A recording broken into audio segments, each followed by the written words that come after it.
حضرت شیمہ تھی نا نبی پاک کی رضائی ہمشیرہ حضرت حلیمہ کی، تو ان کے سارا قبیلہ گرفتار ہو کے آیا تھا. وہ جب آئی ہیں نا نبی پاک کے پاس تو حضرت ابو ہریرہ سے کہنے لگی حضور کو جا کے بس کان میں کہہ دو کہ حلیمہ کی بیٹی آئی.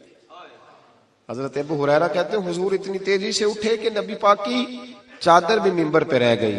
پھر حضور گھر لے گئے، فرمایا فاطمہ اور عائشہ کو بلاؤ، میری بہن آئی ہے. میرے محبوب کریم نے فرمایا تو اگر کہے گی نا تو میں تیرے لیے مدینے میں مکان بنا دوں گا، تو یہیں رہ جا. کہنے لگی نہیں محبوبہ واپس جانا.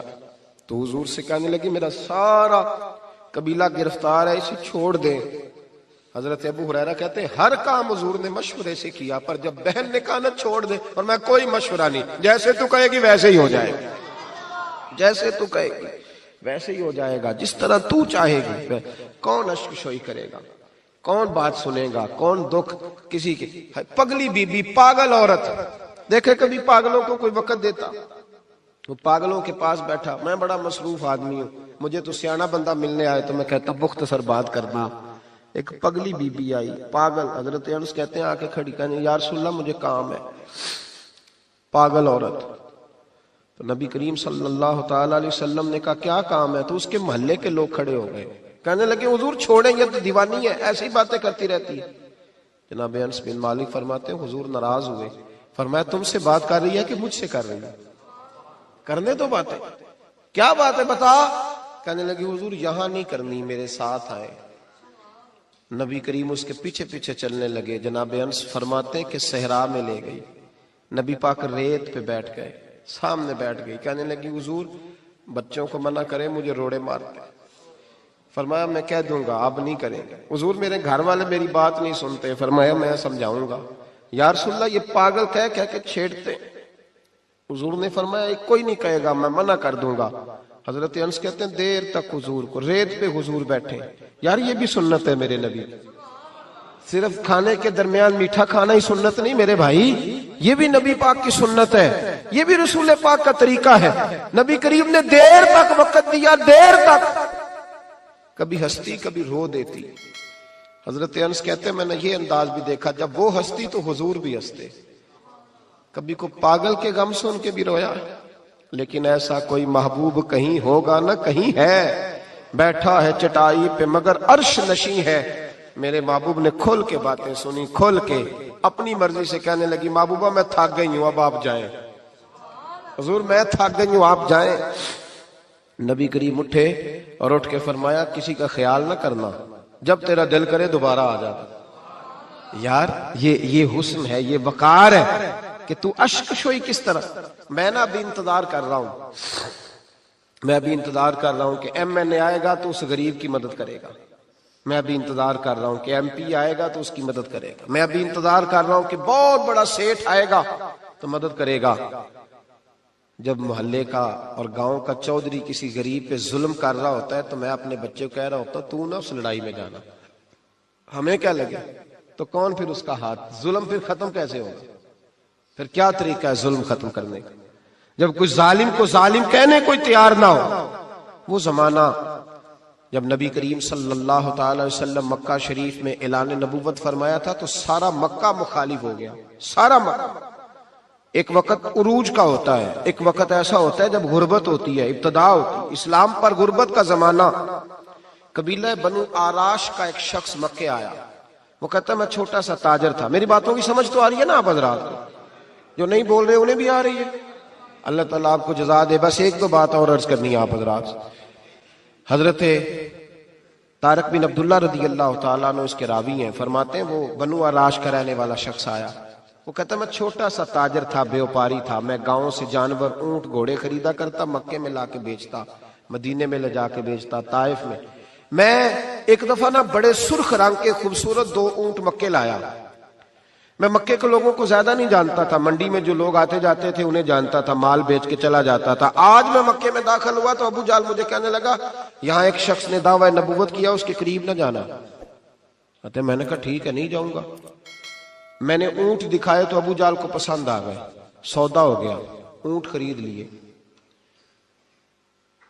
وہ شخص کہتا ہے کہ اونٹ خرید کے نا، تو کہنے لگا فلاں محلے کی فلاں گلی کے فلاں کونے میں میرا گھر ہے، کل آ کے پیسے لے جانا۔ کہتے میں اگلے دن پیسے لینے گیا تو کہنے لگا آج نہیں میرے پاس، کل آنا۔ میں اگلے دن پھر گیا پیسے، کہنے لگا نہیں کل آنا۔ ہوٹل ہوتے نہیں تھے، مکے میں میرا رشتہ دار کوئی نہیں تھا، میں فٹ پاتھ پہ سوتا، جو چند کھجوریں اور سرکہ میرے پاس تھا وہ پہلے دن ہی ختم ہو گیا۔ انویسٹمنٹ بھی ساری وہیں لگی ہوئی تھی، گھر میں بچے بچیاں انتظار کر رہے تھے، میں بڑا مجبور ہوا، تھک گیا۔ تیسرے دن میں گیا تو میں نے کہا پیسے، کہنے لگا کل آنا۔ میں نے ذرا دبا کے بات کی، میں نے کہا یار میری کوئی پپھو تو رہتی نہیں مکہ مکرمہ میں، غریب آدمی ہوں، میرے پیسے دے میں جاؤں۔ جب دبا کے بات کی تو کہنے لگا جا دوڑ جا، جہاں سے ملتے ہیں لے لے، بھاگ جا۔ یہ تاجر جب ڈوبتے ہیں نا تو معاذ اللہ تعالیٰ کچھ تو ایسے ہوتے ہیں جو خودکشی کر کے مر جاتے ہیں، اس لیے کہ بڑے لوگ ان کے ساتھ وابستہ ہوتے ہیں۔ جب کسی کی اصل راہ سے ڈوب جائے کہتے ہیں میں کانپنے لگا۔ میں نے پوچھا لوگوں سے کہ تمہارے چودھری سردار بڑے کہاں بیٹھتے ہیں؟ تو کہا وہ جو حرم مکہ کے ساتھ ٹولیاں بنا کے بیٹھے ہیں نا، وہ سارے ہمارے سردار ہی ہیں۔ کہتے ہیں میں وہاں گیا، ابو سفیان تھے، ابو لہب تھا، عتبہ، طیبہ، شیبہ، ابو البختری، اخنس بن شریک، سب بیٹھے۔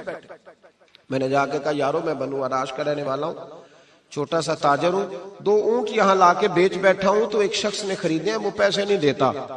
کہتے ہیں عتبہ بولا یا ابو سفیان بولا، کہ کون ہے جو تیرے پیسے کھا گیا؟ طاقت ہے کسی کی نام لے؟ تو کہتے ہیں میں نے کہا اس کا نام ابو جہل ہے۔ جب میں نے یہ کہا نا تو کہنے لگے اوہو وہ تو پیسے نہیں ملتے تیرے، وہ تو بڑا گنڈا ہے، تو بہت بڑے بدماش کے پاس لگ گئے، وہ تو نہیں پیسے ملنے لگے، کبھی نہیں ملتے۔ فرماتے اب میں کانپا، اب تو میری امیدیں ٹوٹنے لگیں، اب میرے آنسو چھلکنے لگے۔ تو ایک شخص نے نا مذاق کیا، ادھر دیکھیے گا میری طرف، مذاق کیا۔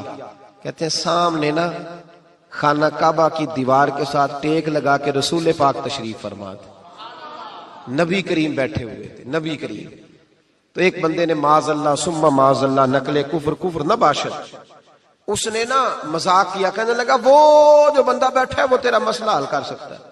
کہتے ہیں اس نے مذاق کیا، باقی ہنسنے لگے۔ مجھے سمجھ نہ آئی کہ بھیجتے بھی ہیں اور مذاق بھی اڑاتے ہیں، لیکن ڈوبتے کو تنکے کا سہارا میں حضور علیہ السلام کے قریب پہنچا۔ نبی کریم کچھ وظیفہ پڑھ رہے تھے۔ یہ غریب آدمی نا بیچارہ وزیر سے بھی ڈرتا ہے تو پیر سے بھی ڈرتا ہے کہ کہیں طبیعت پہ کوئی چیز گرا نہ گزر جائے۔ تو کہتا ہے میں ڈرتے ڈرتے نا پیچھے بیٹھ گیا کہ فارغ ہوں گے تو میں بات کروں گا۔ فرماتے میں ابھی پیچھے بیٹھا ہی تھا، پورا بیٹھا بھی نہیں تھا کہ میرے رسول پاک نے میری طرف توجہ فرمائی، رخ میری طرف پھیرا، 2 جملے نبی پاک نے کہے تو مجھے یوں لگا جیسے پردیس میں مجھے ماں مل گئی ہو۔ 2 جملے، پہلا فقرہ حضور نے فرمایا پردیسی لگتے ہو، اور دوسرا فقرہ فرمایا پریشان لگتے ہو۔ فرماتے ہیں بات چھم چھم میرے آنسو گرے، چھم چھم۔ اور بھائی کوئی اپنا ملے تو رونے کا مزہ آتا ہے نا، کوئی دکھ پوچھے تو پھر بندہ آنسو گرائے نا، ہر ایک کو تو دکھ سنائے بھی نہیں جاتے۔ وہ شاعر اردو کا ہے، آپ کی سمجھ میں آ گیا تو بڑا اچھا ہے۔ اس نے کہا تھا کہ ہجوم غم میں بھی توہین ضبط غم نہ ہوئی، ہم اس احتیاط سے روئے کہ آنکھ نم نہ ہوئی۔ ہجوم غم میں بھی توہین ضبط غم نہ ہوئی، ہم اس احتیاط سے روئے کہ آنکھ نم نہ ہوئی۔ ہم روئے بھی ہیں پر ہم نے کوشش کی ہے کہ کوئی ہمارے آنسو نہ دیکھے، چھپ چھپا کے روئے۔ فرمانے لگے نبی رحمت صلی اللہ علیہ وسلم نے فرمایا پردیسی اور پریشان لگتے ہو۔ کہتے میں جب رویا نا تو کریم رسول نے کام بھی نہیں پوچھا، یہ بھی نہیں پوچھا مسئلہ کیا، مجھے تبکی دی۔ فرمایا چپ کر، روتا کیوں ہے؟ جیسے تو کہے گا ویسے ہی ہو جائے گا۔ کیا کہا بریلی کے امام نے؟ فرمانے لگے غم زدوں کو رضا مجدہ دیجئے کہ جاؤ اعلان کر دو، غم زدوں کو رضا مجدہ دیجئے کہ ہے بے کسوں کا سہارا ہمارا۔ نبی کریم نے فرمایا فکر نہ کر، جیسے تو کہے گا ہو جائے۔ کہتے حضور پہلے مجھے گھر لائے، سرکہ کھلایا، کھجوریں دی، دودھ پلایا، میں 2-3 دنوں کا بھوکا تھا، میں نے راج راج کے کھایا۔ کہتے ہیں جب میں سیر ہو گیا نا میری تسلی ہو گئی۔ اب حضور نے فرمایا بتا تیرا مسئلہ کیا ہے؟ سارا علاقہ کسی اور طرف ہے، شہر کسی اور طرف ہے، پر میرے نبی حق کے ساتھ ہے۔ حالات نہیں ہے اس وقت کہ حق کے ساتھ کھڑا ہوا جائے، پر حضور حق کے ساتھ ہے۔ میرے نبی کریم سید عالم صلی اللہ تعالی علیہ وآلہ وسلم نے فرمایا، کریم رسول فرمانے لگے کیا مسئلہ ہے؟ ابو جہل پیسے نہیں دیتا۔ فرمایا اس نے کیوں نہیں دینے، دے گا پیسے، کیوں نہیں دینے پیسے؟ دیکھ کچھ لوگ نا کچھ لوگ شرافت کو بزدلی سمجھتے ہیں. وہ ایک درویش تھا تو کسی نے سخت بات کر دی تو کہنے لگا میرے ساتھ سخت بات نہ کر, اٹ سٹ تے پکھڑا کوار گندل اسی اور بھی بوٹیاں جاننے ہیں. اٹ سٹ تے پکھڑا کوار گندل تے اسی. اور اس کا ترجمہ اقبال نے بھی کیا. اقبال کہنے لگے ہو ہلکا یارا تو بریشم کی طرح نرم, پر رزم حق و باطل ہو تو فولاد ہے مومن. رزم حق و باطل ہو تو اشداء علی الکفار رحماء بینہم, کافر پہ سخت اور آپس میں رحم دل. یہ اصول ہے مومن کا. نبی کریم نے فرمایا کیوں نہیں پیسے دینے, دے گا. ان الذین قالوا ربنا اللہ ثم استقاموا تتنزل علیہم الملائکہ, جو رب کا نام لے کے ڈٹ جائے اللہ اس کی مدد کے لیے فرشتوں کا نزول فرما دیا کرتا ہے. نبی کریم علیہ السلام ساتھ چلے آہستہ آہستہ. اور بھائی کونسلر رکا بھی لکھ دے تو اس کی مہربانی. ویسے تو کونسلر کے دروازے پہ سویرے کو چلا جائے نا غریب آدمی, امیر آدمی پہ تو خیر پرچہ بھی ہو تو ایسا جو سب پوچھتے ہیں چوہدری صاحب درخواست آئی ہوتا کی کرنا ہے, تو غریب آدمی کو لے جاتے ہیں. تو وہ پھر جاتا ہے بیچارہ کونسلر صاحب کے پاس, چودھری صاحب کے پاس. تو پھر اندر سے پیغام آتا ہے کہ چودھری صاحب ٹوتھ پیسٹ کر رہے ہیں. پھر پیغام آتا ہے کہ بریڈ گرم ہو رہا ہے. پھر پتہ چلتا ہے کہ اب اخبار پڑھ رہے ہیں. وہ غریب باہر بیٹھا ہے. پھر باہر آ کے پوچھتے ہیں گاڑی کرا کے لائے ہو, وہاں کیسے جانا ہے؟ وارث شاہ مان کری نہ وارثاں دا, رب بے وارثا کر کے مار دائی. بے پروائی ویک سجن دی جتھے کسے دی پیش نہ جاوے, اونے تاجاں والے در در رولے, تاجاں والے در در رولے تے منگتے آ تخت بٹھاوے. او سجنا کسے نو کارا مل دائی, کوئی کعبے او خالی آوے, ڈر اس کی بے نیازی سے. اور بڑے بڑے حاجی نمازی, ناراض نہ ہونا میری بات, بڑے بڑے حاجی نمازی حق کی بات کرنی ہوتی ہے تو پیچھے ہٹ جاتے ہیں. ایک بابا بلے شاہ صاحب کی بات نہ کر دیں درمیان میں. بابا صاحب نے بڑا شکوہ کیا, کہنے لگے حج بھی کیتی جاندے ہو تے لہو بھی پیتی جاندے ہو, حج بھی کیتی جاندے ہو تے لہو بھی پیتی جاندے ہو, کھو کے مال یتیماں دا تے بھیج مسیتی جاندے ہو, پھٹ دلاں دے سیندے نہیں تے ٹوپیاں سیتی جاندے ہو, نفس تے چھری پھیر دے نہیں تے دمبے کیتی جاندے ہو, فرض پلائی بیٹھے ہو تے نفلہ نیتی جاندے ہو. او دسو تے صحیح بلے شاہ نو ایک ہی کیتی جاندے ہو, او کچھ دسو تے صحیح بلے شاہ نو ایک ہی کیتی. نبی کریم صلی اللہ علیہ وسلم نے فرمایا دینے کیوں نہیں, ہم حق کے ساتھ. حضور ساتھ چلے تو وہ شخص کہتے ہیں جب گلی میں حضور جا رہے تھے نا تو میرے دل میں خیال آ رہا تھا کہ وہ تو بڑا بدماش ہے اور حضور تو بولتے بھی دھیما دھیما ہے, وہ تو بڑا گنڈا ہے, اور میں 100 باتیں کرتا تو حضور ایک جواب دیتے. نیچی نظروں کی شرم و حیا پر درود, اونچی بینی کی رفعت پہ لاکھوں سلام.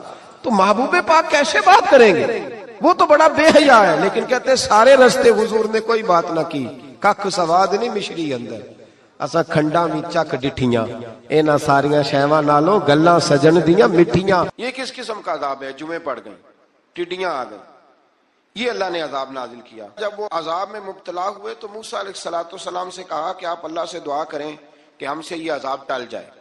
اگر ایسا ہوا تو ہم ایمان لے آئیں گے, بنی اسرائیل کو بھی آزاد کر دیں گے.